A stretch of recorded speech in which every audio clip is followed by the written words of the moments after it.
What's the first thing they say when you get on an airplane before they take off? Fasten your seatbelt. Why? Because you will experience some turbulence before you reach a comfortable altitude. The only way to get unstuck is that you need something stronger, something greater, pulling the thing that is stuck. Because there's some people today that you're single and you feel like you're stuck. You feel like you're at a halt. You don't feel like you can progress in life. You don't have to be popular to be powerful. I ended up going to dinner with, becoming friends with, eating with, fellowshipping with people who started out hating me. I had the capacity to withstand their hatred and the capacity to embrace their friendship. I understood that time defines you. Some people will understand you later.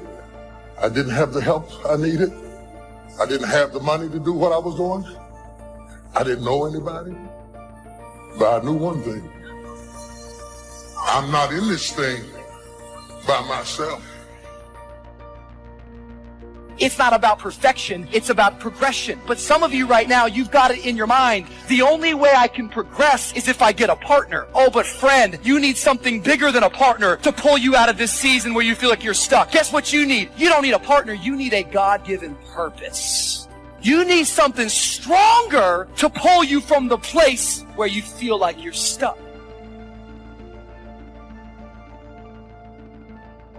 We all go through times where it doesn't feel like we're making progress. We're being our best, but not getting good breaks. The problem hasn't turned around.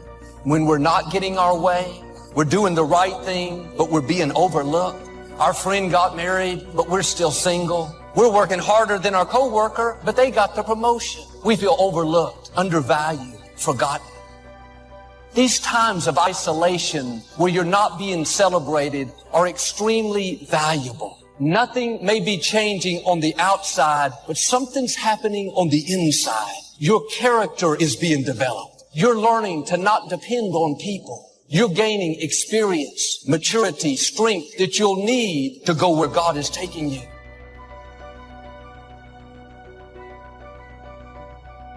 I think we live in a world that doesn't know the difference between the public moments and the private moments.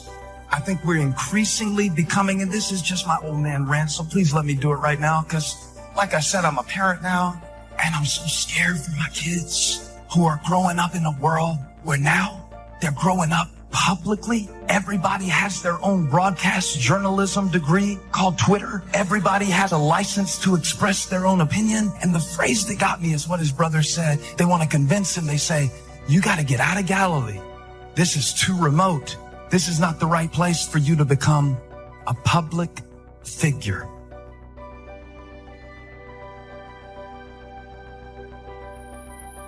I'm telling you, it ain't nothing as dangerous as somebody who's making a comeback.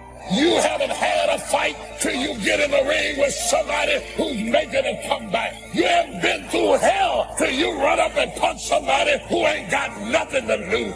Slap somebody and say, nowhere to go but up.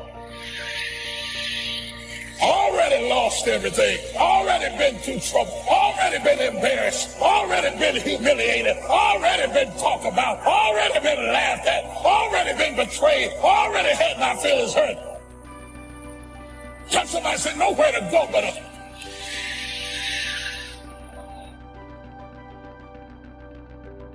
You can start to make a new stretch today. You can sign up for some new classes today. You can start engaging in constructive thinking today. You can make some life-changing decisions today. See, you don't ever have to be the same again, only by choice.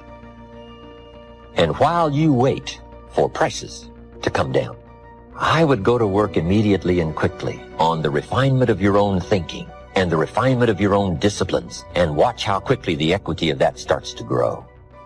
Now, this is called dealing in straight talk. Let's go do it. This is what I found out being a professional alone person. It's okay to be alone. I get over 1,000 messages every single day. And a lot of people write to me saying, Ralph, I just can't seem to find anybody I can get on with. And I don't like it. It's okay to be alone. The reason why a lot of people experience a lot of loneliness is because they are in resistance to being alone. Because being alone is frightening to the majority of the human race.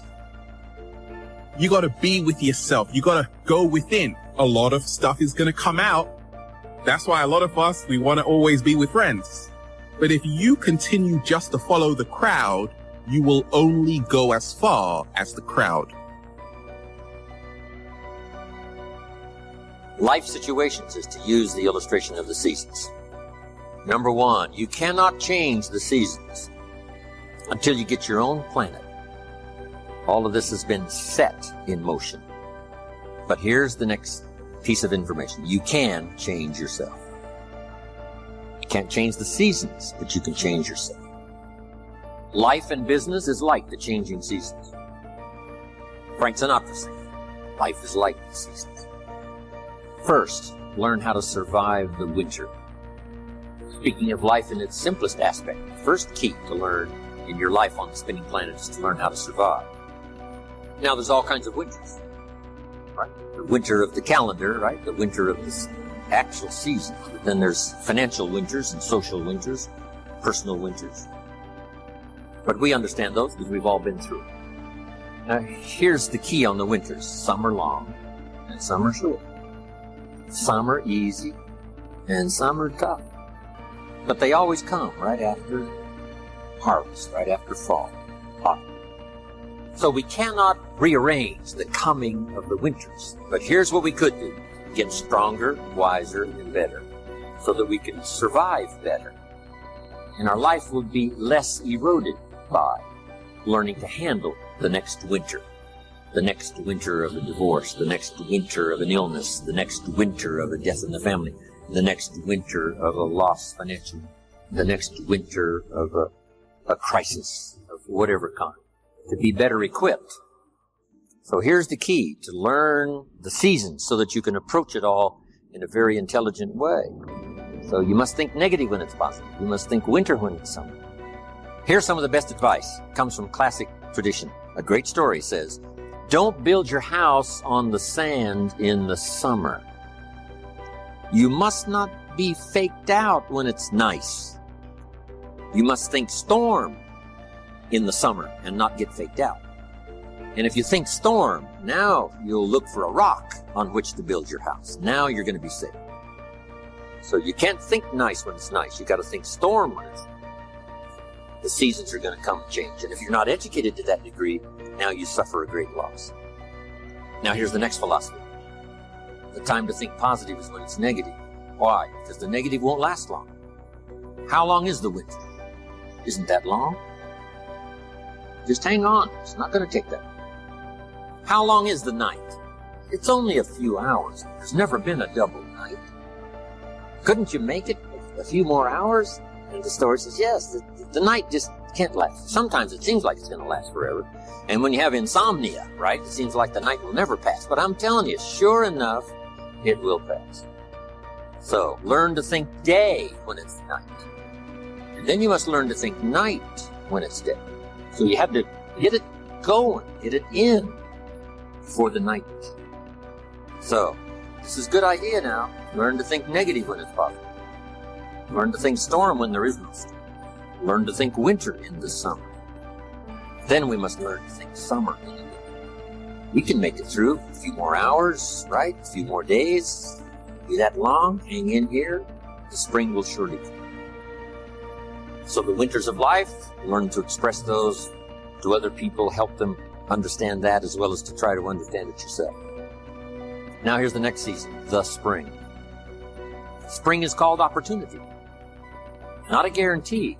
It's guaranteed the spring will come, but it's not a guarantee of a harvest. Here's the key. You must do something with the spring. Take advantage of the spring. Read every book you can get your hands on what to do with the springs of your life. Take advantage of the day, because the day follows the night. It's an opportunity now to turn things around. It's an opportunity to have a better one than the last one. It's an opportunity for a new beginning, a new spring, a new day, a new beginning.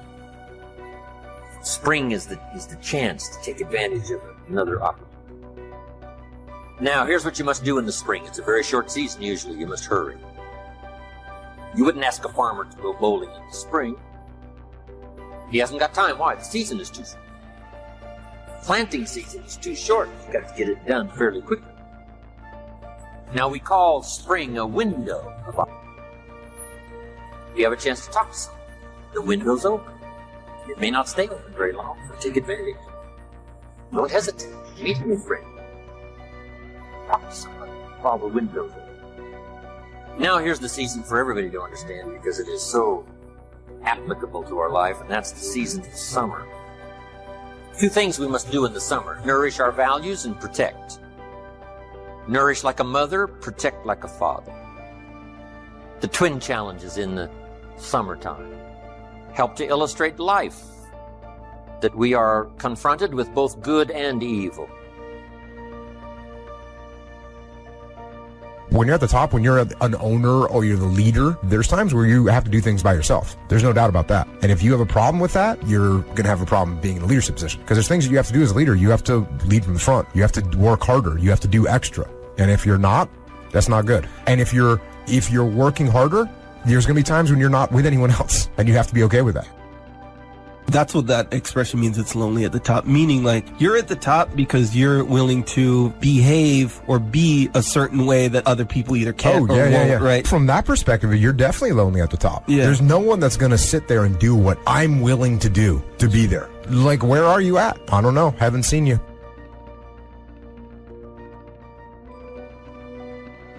If you want any value at all, come harvest. You gotta press. You gotta be bold. The high life is not for the timid and the shy.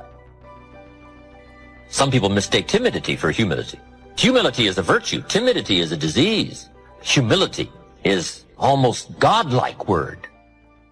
A sense of awe, a sense of wonder, a sense of understanding the distance in worth, an awareness of the human soul, the spirit, something unique about the human drama versus the rest of life. A grasp of the distance between us and the stars, and yet having the feeling that we're part of the stars. It's okay to dream, but we must not just become a dreamer. Be proud, but not arrogant. It takes pride to win the day. It takes pride in company, opportunity. It takes pride in group, organization. It takes pride in cause and accomplishment. But the key is to be proud without being arrogant. If you want the audacity to be successful, don't you understand the crap that comes along with that? Like, I wanted the audacity to be in shape. It's come with a lot of crap. It's been a lot of work. You deal with it because it's a very small price to pay for all the phenomenal stuff that you headline read and you aspire to and you dream for. The problem is most of you don't want to eat that shit to get there. Analyze where you are. Go into your store. What's in here? What's old? What's decaying? What stinks? Okay, what's that over there? Negative attitude. Gotta get rid of that one. Negative people. We can't hang anymore. You got to go. You can't do this anymore. Fear. Come out of there. What's over there in the corner? Procrastination. What's over there? Okay, bad attitude. All that stuff, get out of there. Throw it out. It's got to go. And what do I need? What do I need to get me from where I am to where I need to go? What do I need? Okay, I need more people who dream like me, who think like me, who can stretch and grow like me. I gotta surround myself with more people like that. All right, good. I need more confidence here. I need to develop more belief in my ideas and in my plans. I've got to do that. What else do I need to get to where I need to get to survive, to live? What do I need? Okay, I'm going to a new place. I need new skills. So this is what it is, inventory. Throw out what you don't need and what you need. Here's one of the better realistic illustrations, and that's health and illness at odds in your body. Illness trying its best to drive health into a small corner and occupy the territory. And health trying what? To push illness into a small corner. There's this contest going on. Who's going to occupy the territory? If one stays strong, the other is diminished. If the other gains in power, then the other is diminished. So what you must learn to do is cooperate with the positive side of everything in your body and your life. Sometimes we sabotage our own best interest. Because if we get weak, I'm telling you, it moves in, takes the territory. So we're in the middle of this contest, and here's what it's called: opposites in conflict. Good, evil, liberty, tyranny, right? Health, illness, winning and losing, right? There's the struggle going on. But here's the key. It's the only way, it seems, it's the only way to create a human adventure. It doesn't seem to be any other way currently. It seems like to create an adventure, to create a unique human scenario, we need opposites and conflict. And it's the only way to have a civilized society. And we've got to fight these skirmishes. We've been fighting them forever. We've got to fight them forever. Whether they're inside your own body or whether they're in politics, no matter where they are. We must play this game. We must fight this game. But here's what it creates, a great adventure. Let me give you the ultimate now. Could you win if you couldn't lose? And the answer is no, it doesn't seem like it. You couldn't call it winning. You can't win if you couldn't lose. So that's the deal now. Negative, positive. Would there be negative, positive without negative? No, it doesn't seem like it. It seems like this is the current setup. You know, for the foreseeable future. It looks like it's been that way as long as we can remember and as long as the history tells us. So here's what you want to do if you want the adventure. You must learn to play this game. To work with all the positive forces to defeat the negative forces as early and as soon and as much as possible. To contain the ravages of disease that want to take you early. You got to fight back. You can't just leave it. Somebody says, well, I got my fingers crossed. Not a good philosophy. You got to take your vitamins. You got to do the stuff. You got to do the deal. Jump on the positive side of whatever you want and see if you can't help out in this warfare, in this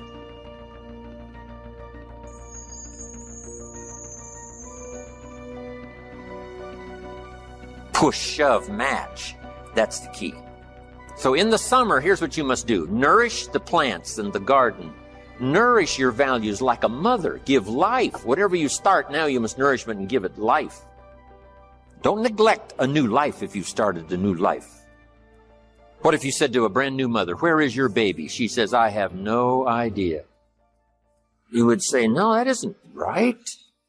If you start a new life, you must care for it. You must protect it. You must give it life, give it nourishment. Now here's the other part. You must protect it like a father. That's why the old wise man said, we must learn to love and hate. And the illustration he used was, you must learn to love good and hate evil. To deal with the weeds in your garden, you've got to hate weeds. You've got to hate them enough to what? Kill them. You can't say, well, poor weeds. Say, no, this ain't the deal, poor weeds. So, learn the good evil. Now, here's the greatest battle in the mind. Here's what you must not become in the summer in your mind. A victim of yourself. What is that insidious voice inside your own head that says, you're too short, it'll never work for you, you're too tall, right? It's over for you, right? It's never worked for you before. What gives you any idea that it'll work for you now? You've never been able to rise up and take charge of your life. What makes you think you can do it now? There's going to be too many obstacles out there. You'll never overcome them all. What is that insidious voice? It's the same game going on inside your head that's going on in the world. Liberty and tyranny in a push-shove match. And here's what you've got to do. Cooperate with the positive side of your life and let faith drive out doubt, right? Let winning drive out losing. Let positive drive out negative.